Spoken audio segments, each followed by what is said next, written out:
Hello everyone, কীরকম আছো সবাই? আশা করছি তোমরা সবাই ভালো আছো। তো তোমাদের ভালোবাসায় আমিও ভালোই আছি। মিনি একটি ব্লগ নিয়ে আবার চলে আসলাম নতুন একটি ভিডিওতে। তোমাদের সবাইকে ওয়েলকাম জানাচ্ছি বন্ধুরা। আশা করছি ভিডিওটা তোমরা দেখবে, আর যদি তোমাদের ভালো লেগে থাকে অবশ্যই একটা লাইক কমেন্ট শেয়ার করে দিও। তো ভিডিওটা ছিল বুধবার দিনের, মানে আজকে সারাদিনটা কিভাবে কাটালাম সেটাই তোমাদের সামনে একটু শেয়ার করলাম। তবে আজকে সকালে দেখো চলে গেছিলাম ছেলের স্কুলে।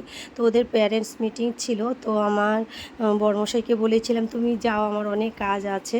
বলছে ও যাবে না, বলছে তুমি যাও, আমারও কাজ আছে, তুমি চলে যাও। তো আমি যে চা একটু খেয়ে বেরিয়ে পড়েছি। তো তাড়াতাড়ি 10:30টার ভিতরে মিটিং ছিল, তা ওর আগে রেডি টেডি হয়ে বেরিয়ে গেছি। তো মিটিং শেষ হয়ে গেছে, তারপরে জলদি করে ঘরে চলে আসলাম। এসে একটু স্নান করে নিলাম, স্নান করে সিঁদুর পরে ঠাকুর ঘরে গিয়ে আসলাম। তারপরে ভাবলাম একটু চা খেয়ে নিই, গলাটা শুকিয়ে গেছে। তো একটু চিড়া ভাজাও করে নিলাম, সাথে চিড়া ভাজা আর চা খেয়ে নিলাম।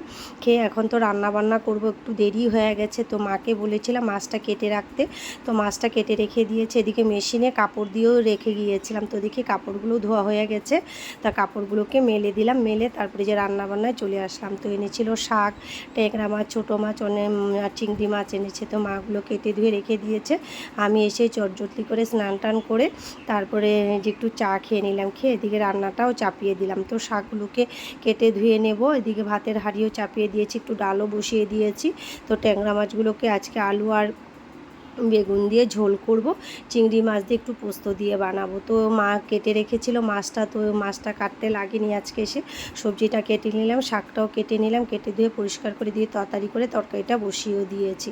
তো এদিকে বেশি কিছু রান্না করিনি আজকে, আলু দিয়ে বেগুন দিয়ে ট্যাংরা মাছের ঝোল করলাম, চিংড়ি মাছ দিয়ে সর্ষে পোস্ত দিয়ে করলাম, আর শাক করেছিলাম। তো তাড়াতাড়ি করে রান্না করছি, অনেকটা দেরি হয়ে গেছে, প্রায় 2টো বেজেই আসছে। তো ঝটপট করে রান্নাটা সেরে নিলাম। তো এদিকে চিংড়ি মাছগুলোকে প্রথমে তো মা ধুয়ে রেখেছিল, তো ভাবলাম আর একটু ধুয়ে নিই। ধুয়ে এদিকে চিংড়ি মাছটাও বসিয়ে দিলাম, এই যে আলুর ঝোলটাকেও বসিয়ে দিয়েছি। তো এটা হতে হতে আমি শাকটাকে বেছে নিচ্ছি। শাকটা বেছে কেটে ধুয়ে আবার রসুনও বাছতে হবে শাকের জন্য। তো রসুন দিয়ে বানাবো শাকটা। দেখি শাক এনেছে, মাছের ঝোলটা বসিয়ে দিলাম, এদিকে চিংড়িটাও বসিয়ে দিয়েছি। তো বেশি কিছু রান্না করিনি, এগুলোই রান্না করেছি। তো কেননা স্কুলে গিয়েছিলাম, অনেকটা দেরি হয়ে গেছে। তো ওই যে এদিকে বড়মশাইও চলে এসেছে, ছেলেও আজকে স্কুল ছুটি ছিল। তো স্নান টান করে বসে আছে, বলছে মা খিদে পেয়েছে।